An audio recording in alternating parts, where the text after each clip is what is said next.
الرئيس السيسي أقر قانون الإيجار القديم اللي نقدر نقول عليه قانون الإيجار القديم الجديد. الناس بين معترض وما بين مؤيد، ولكن تعالوا نستعرض القانون بشكل سريع كده أو تطبيقه. القانون الجديد بيخلي المستأجر لمدة 7 سنين محدش بيطالبه بأي حاجة، ولكن بعد ال7 سنين من حق المالك إنه يطلب من المستأجر إنه يرفع قيمة الإيجار، والقيمة دي بتختلف حسب المكان السكني أو الحي السكني اللي فيه الشقة أو المكان الكائن للإيجار. هنا القيمة الإيجارية بتختلف، يعني لو بنقول في حي شعبي فهيبقى متوسط الزيادة حوالي 400 جنيه، ولو قلنا في مكان متوسط فيبقى فهتبقى الزيادة في حدود مثلا 600 جنيه، لكن لو في مكان مميز قوي فهتبقى في حدود 1000 جنيه. هي هتختلف وهيبقى ليها نسبة، ولو المالك والمستأجر اختلفوا وما عرفوش يحددوا القيمة الإيجارية أو الزيادة اللي المفروض هتكون بعد مدة ال7 سنين، في الحالة دي بيرجعوا للقضاء. يجي للمحلات التجارية هيسيبهم 5 سنين وهي مدة أقل من الشقق، وبعد ال5 سنين دول هيجي برضو يعمل اتفاق جديد بينه وبين المستأجر ويشوف نسبة الزيادة هتبقى قد ايه.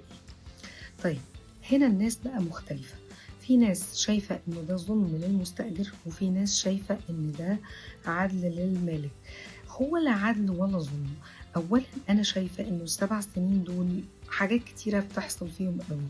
ممكن يكون مستأجر هيهاجر، ممكن يكون هيعزل، ممكن نفسه هو يكون هيختار مكان تاني يعيش فيه. غير ان الحكومة ابدت استعدادها لو في مشكلة انها هتوفر وحدات سكنية.